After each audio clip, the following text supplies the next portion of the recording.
संख्या 42 5 और 6 और 7 से भाज्य है। अब 5, 6 और 7 से भाज्य है 42। ध्यान से देखना क्या है, 3 कथन बनेंगे। पहला, 42 संख्या 5 से भाज्य है, 42 संख्या 6 से भाज्य है और 42 संख्या 7 से भाज्य है।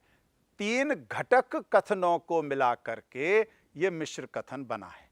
लेकिन ध्यान कहां देना है, क्या 42 5 से भाज्य हो सकती है क्या? बिल्कुल नहीं हो सकती। इसलिए यह हो गया हमारा असत्य कथन। 42 6 और 7 से तो होती है, इसलिए ये दोनों कथन हमारे हो गए सत्य कथन। पिछले वाक्य में दोनों सत्य थे, इस वाले में एक असत्य है, 2 सत्य हैं। तो ये गणितीय कथन पूरा सत्य होगा या असत्य होगा? आइए इसको देखते हैं। हमें निम्नलिखित नियम प्राप्त होता है। क्या हमने देखा कि इसमें एक असत्य है और 2 सत्य हैं, लेकिन इस पूरे कथन को क्या कहेंगे? तो इसके कुछ नियम हैं। पहला, संयोजक और के प्रयोग, जो पिछला वाक्य था, द्वारा बना मिश्र कथन सत्य होगा कब? यदि उसके सभी घटक कथन सत्य हों, यानी किसी भी और संयोजक से मिलकर के कोई गणितीय कथन बना है, तो वहां और को अगर हम अंग्रेजी में देखें तो एंड, या और का मतलब या नहीं है, तो एंड का मतलब अगर दोनों घटक कथन सत्य हैं तभी वह मिश्र कथन सत्य होगा।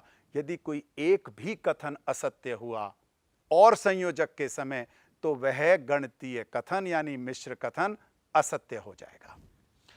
संयोजक और के प्रयोग द्वारा बना मिश्र कथन असत्य होगा यदि इसका एक भी घटक कथन असत्य है।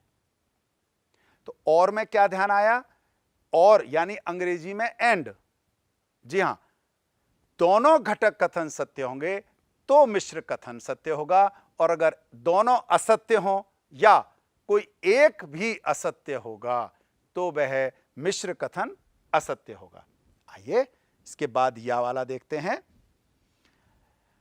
एल्कोहल और पानी के मिश्रण को रासायनिक विधियों द्वारा अलग किया जा सकता है। इस कथन को शब्द और हमें दिख रहा है। अब यहां एक और विशेष बात, और यहां भी आया है और पिछले वाक्य में भी था, लेकिन यहां और संयोजक के रूप में नहीं है। क्यों नहीं है? आप ध्यान से देखो तो एल्कोहल और पानी का मिश्रण, यहां ये 2 वाक्य नहीं है, 2 घटक कथन नहीं है। इसलिए और शब्द का मतलब सीधा सीधा नहीं जानना कि किसी भी कथन में अगर और लिख रहा है तो वो संयोजक ही होगा, ऐसा जरूरी नहीं है। इस कथन को शब्द और से प्रयुक्त मिश्र कथन नहीं माना जा सकता। क्यों? क्योंकि यहां पर और 2 वस्तुओं एल्कोहल और पानी का उल्लेख कर रहा है। इसका निष्कर्ष क्या निकलता है कि यह नहीं समझना चाहिए कि शब्द और से प्रयुक्त वाक्य हमेशा मिश्र कथन ही होगा। तो यहां हमें विशेष सावधानी भी रखनी है। एक उदाहरण और देखते हैं। एक या संयोजक। अब या संयोजक को अगर हम ध्यान से देखें तो एक उदाहरण से समझ में आता है। किसी रेस्टोरेंट में, आहार गृह में एक थाली के साथ आइसक्रीम या गुलाब जामुन उपलब्ध की जाती है।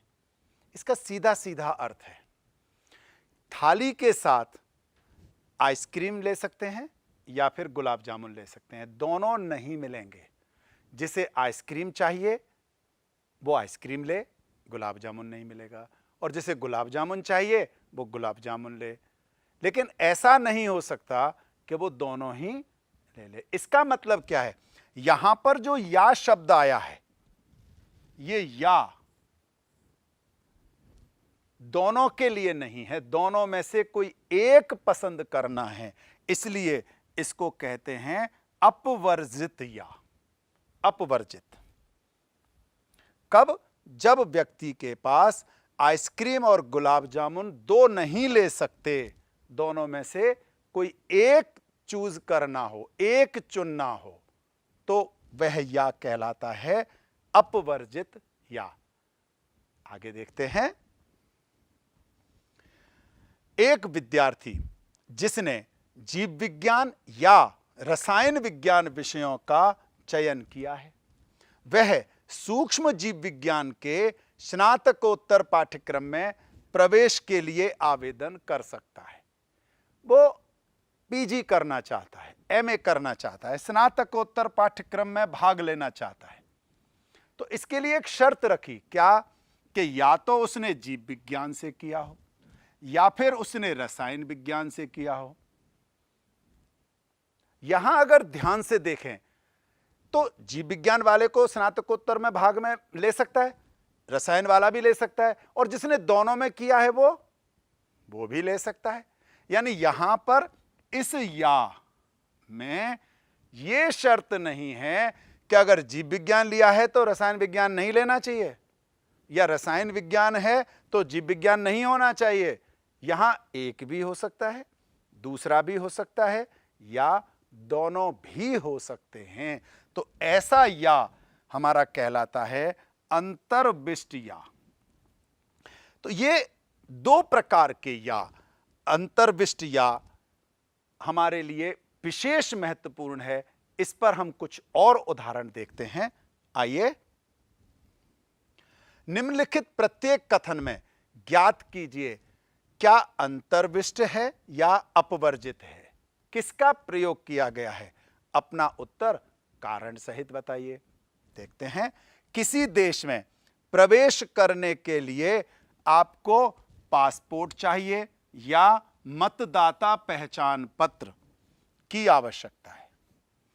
पासपोर्ट दिखा दो, आप जा सकते हो, या आपके पास मतदाता पहचान पत्र है, आप दिखा दो, जा सकते हैं।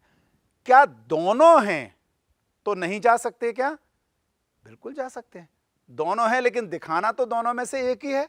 तो एक भी हो सकता है, दूसरा भी हो सकता है, दोनों भी हो सकते हैं, इसलिए यह कहलाया अंतर्विष्ट या।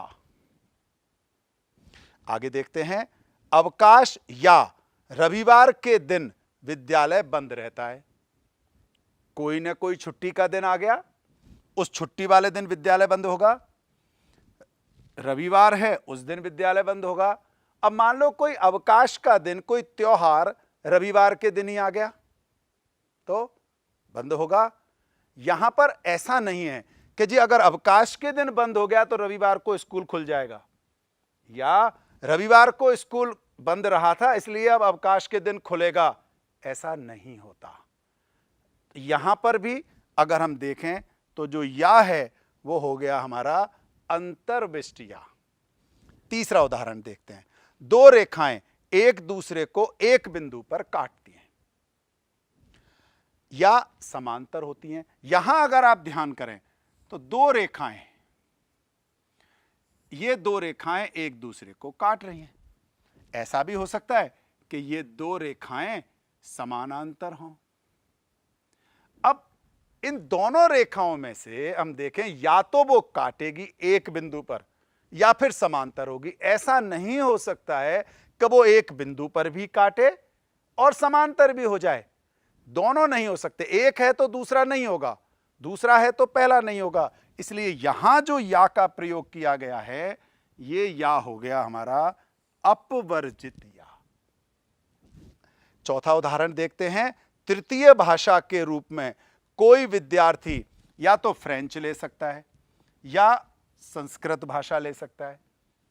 हम सबको पता है गणित और इंग्लिश के अलावा हमें एक, हिंदी और अंग्रेजी के अलावा हमें एक और भाषा लेने का हमें रहता है जिसको हम तृतीय भाषा कहते हैं। कहीं पर कोई भाषा फ्रेंच है, कहीं जर्मनी है, कहीं संस्कृत है, या कुछ और हो सकता है। ऐसा नहीं हो सकता कि तृतीय भाषा में आप फ्रेंच और संस्कृत दोनों ही ले लो, यह नहीं हो सकता। तो तृतीय भाषा यानी दो भाषा तो जरूरी है, उनके साथ तीसरी भाषा को चुनना। तो यहां पर भी जो या शब्द आया है वो इन दो में से कोई एक चुन पाओगे। अगर एक को चुन लिया तो दूसरा नहीं चुन सकते। इसलिए यहां का या हो गया हमारा अपवर्जित या।